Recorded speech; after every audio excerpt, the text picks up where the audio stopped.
Hey everybody, it's Jason Blaha here, and I'm sure most of you, if you've been following YouTube Fitness a little while, remember the BioGrow fiasco a while back. So let me put on my +5 out of weaponsmithing, work on skilling up my crafting a little bit, and let's talk about this. All right, and this is one of the reasons, the BioGrow thing is one of the reasons I tell people you can't trust fitness YouTubers who sell supplements. I mean, the BioGrow fiasco showed us all of that, because remember when it came out, half the fitness YouTubers jumped on the bandwagon. I don't know what their individual deals with Isotory were or their sponsors or whatever else. Everyone jumped on this BioGrow bandwagon, right? Everyone was talking about how amazing it was, the gains they were getting off of it, everything else. BioGrow went, and after they released the product, you guys remember that? After they released the product, claiming it worked, then they submitted it to a test at a local university, right? You guys remember all that? The university came back and showed that it produced muscle gains on par with a low dose of anabolic steroids. But the lab that did it, they didn't isolate the active ingredients and make them themselves in a lab. That's what a real study would do. You say, okay, what's the active ingredient? What's the blend? We'll make that ourselves here under laboratory conditions and we'll test it. They didn't. They just took the stuff that Isotory sent them, tested it in their people, and saw these results. And one of the things, the side notes they had, is that they were noting that there were pumps and cramps that people were getting from it that they couldn't explain. The actual researchers said there's nothing in this product that we know of that would explain this minor side effect we're getting here. We don't understand it. That was put in the side notes because it had to be noted because they were reporting these pumps to the point of cramping. But do you know what does produce that side effect that is very well documented to do so? A lot of oral anabolic steroids. So you had a product submitted to a lab that had already been released, like they're claiming it worked before there was any research. Now they paid for a study at a local university, and the researchers, who were biologists themselves, couldn't explain one of the side effects they were getting. They noted that the gains, the muscle gains from the product, were on par with a low dose of anabolic steroids, and they had a side effect that they couldn't explain that also matches oral anabolic steroids. It's not hard to figure out what happened here because the researchers, the biologists, couldn't explain it. But the results of the study and the side effects were indicative of anabolics. Not hard to figure out that someone might have spiked the product with a little bit of Superdrol or something, or a little debulk, right? Not hard to figure out. That would explain everything, the side effects, the results, everything else, because technically the main ingredients in that product shouldn't have been able to produce the muscle gains either biologically. So it shouldn't have been able to give the results or the side effects. It's pretty obvious what happened there. Everyone went on this stuff pivoted. All these people are claiming natural. They were all taking it, talking about it being a natural product, everything else. Everyone talking about how amazing it was. Liner, who was a big advocate of it, was talking about how amazing this product was. You guys remember that? And what happened? I came out after everyone had been pimping it with a memo from WADA. WADA stated that one of the primary ingredients in there is a WADA-banned drug. So all these guys were taking it and drinking it on YouTube while claiming natty, when WADA releases a memo saying, technically, there's an IGF-1 variant in here that we've banned. So if you take this product, and we know that you take it, you're going to be banned from WADA Sports because we know that you've taken a banned substance, pretty much what they're saying, and you might test positive because there's trace amounts in there enough that you might test positive on the drug test. So this is a warning. We're going to warn all WADA-tested athletes not to use BioGrow. I come out and say that, and people were laughing because they're like, Jason, you said the product doesn't work, and now you're saying it's a banned substance. And I'm like, that's correct. It's both.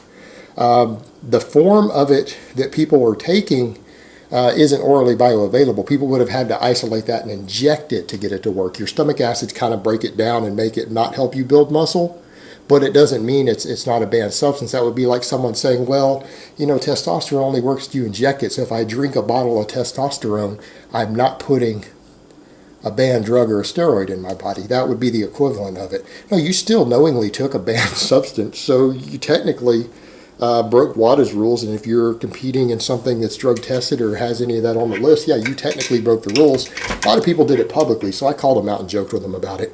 But the reality is, everyone was taking it and claiming it worked when it very well might have been contaminated with some anabolics. So these guys are all taking gear, possibly, and not knowing it, depending on what batches they got. We don't know what happened. I can only speculate. But the only logical explanation for the research that was done was that it was spiked with anabolics.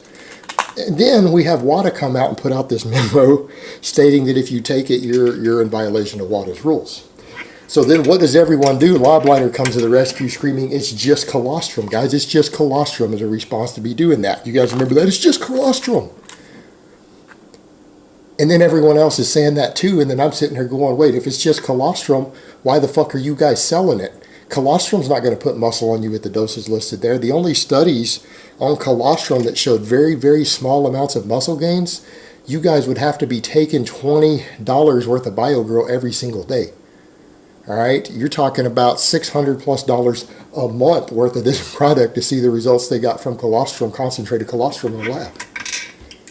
So technically, everyone who was pimping it was then taking something that we know for a fact doesn't work. Either it was spiked with drugs, or it's a product that doesn't work. Because if it was just colostrum, the doses in that product are worthless. And what were people paying? Up to $80 a bottle for it? Hell, you guys didn't remember Jerry Ward jumping up saying, I got IGF-1-like results on it while taking this. It felt like I was on real IGF-1.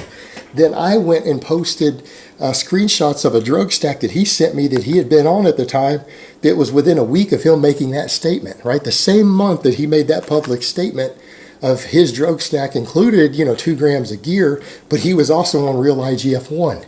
He didn't deny it. He only said that I must have rechanged his dose of his IGF-1 because he was using less than what was on there. But he was using real IGF-1 while telling everyone that BioGrow gave him IGF-1-like pumps and results in the gym. That he felt like he was on real IGF-1, but then he had later admitted, and even in my screenshots he didn't deny that fact, that he was on IGF-1, only that I had changed the dose that he said he was on, which I didn't. He made a typo himself. I just screenshotted it. But he was actually on real IGF-1, so how the fuck would he even know? And if you look at all the stuff that went around the BioGrow stuff and all this scamming and bullshit and the fiascos around it, all these people who sell supplements, who pimp supplements, everything on YouTube, most of them were in on it.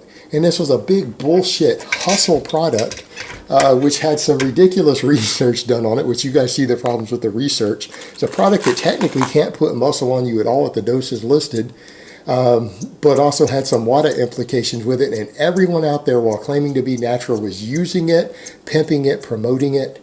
And it all turned out to be a bullshit hustle, because at the end of the day, the research even on colostrum, which then everyone agreed, oh, it's just colostrum. The research on colostrum showed that the doses required to see even tiny changes in muscle mass were much, much higher than what was in this product. Much higher. Yeah, everyone was pimping it. It was the whole rage for a year. Like, it was the whole YouTube fitness community was in on it. And all you guys look at that, a lot of people that you guys look up to, how many of them got on the BioGrow thing? How many of them pimped it and said it was a good product? How many of them took it on camera? When it turns out it was a complete bullshit product. And you know what? The same is true of every single fad that comes out. Every single one of these fads that come out. Think about that. If someone you look up to and you get advice from on YouTube bought into the BioGrow thing, when you look now at the way the whole thing went down and the reality of the product, they just went on it just because they were told to by somebody somewhere, either paid to do it or some sponsor or someone involved with them told them, you're going to take this product. And they pimped it to everyone out there. Can you trust anything these fucking people try to give you when you know that they can be bought and paid for that easily? How in the fuck are you going to trust them? Are you going to buy other products that come along and someone else pays them to promote? Think about that. And it gets worse with other stuff. I mean, test boosters are coming back around, and because Lobliner, who a bunch of people work with, is now promoting his own test booster. Now, this is the same Mark who a few years back had said he knows test boosters don't work. They don't work. They're absolutely worthless. He knows that for a fact. The only way to really boost testosterone enough to gain muscle is with pinning real testosterone. He said the only reason he sold them is because people demanded them. He knows they don't work, and he tries to tell people that, but so many customers demand that he sells them anyways because he knows they don't work. He says all that, then what does he do? He produces his own test booster a few months back, Insurgent. When the reality is he's claiming that it works, and you know what, guys? There's not been a single human trial ever done on this product, all right? The only trial that it was done on was on mice, and it didn't boost testosterone in mice enough to actually cause muscle growth. Like if it boosted it in humans the same amount, it wouldn't cause muscle growth. So he's claiming it's a proven product to work, even though he said test boosters don't work. But there's not a single clinical trial on this product ever done in human beings, ever, confirming that it does what he claims. And now people are promoting this product. People are out there pimping it and promoting it and acting like it's legitimate. They're acting like it's natural. And here's a question I would ask you. How many of these motherfuckers run around talking about they're natural, they don't use any anabolics or testosterone, but then they will pimp a product claiming that it boosts your testosterone levels enough to gain muscle? What's the fucking difference? If your testosterone levels have been artificially elevated enough to gain muscle, how the fuck is that any different from taking steroids? If they actually worked, and they don't work, if they actually worked, how would test boosters be any different than just injecting testosterone in terms of your muscle gains? So if a person injected enough testosterone to boost their test levels to what these natural test boosters boost it to, they would both gain the same muscle. How the fuck is that any different? How is that person running around screaming natural when they've taken a product that elevates their testosterone levels beyond the natural range? That's what steroids do. That's the exact same reason people take steroids, to boost their testosterone levels above the normal range, because that builds muscle. You got to watch these motherfuckers. They are tricky. They are tricky. And here's the point I go back to with all of this. When you see the way that these guys act and they do this business with stuff, how in the world can anyone trust these guys who pimp supplements after you see all of this? We know that supplements don't really work. Anyone who's researched it knows supplements are generally a waste of money. Generally a waste of money for the most part. Yet this whole industry is financially invested and embedded with these supplement companies. When you know that they're all bought and paid for, how the fuck do you trust them? That's like saying you trust a politician knowing they're bought and paid for by other companies that maybe don't have your best interest in mind. But a lot of people trust these motherfuckers too. It's scary. So just think about that next time someone you look up to or you're getting advice from here on YouTube, you look and they sell or they're sponsored by a supplement company. Think about and look at that on a deep level and ask yourself what sort of ethics they really have.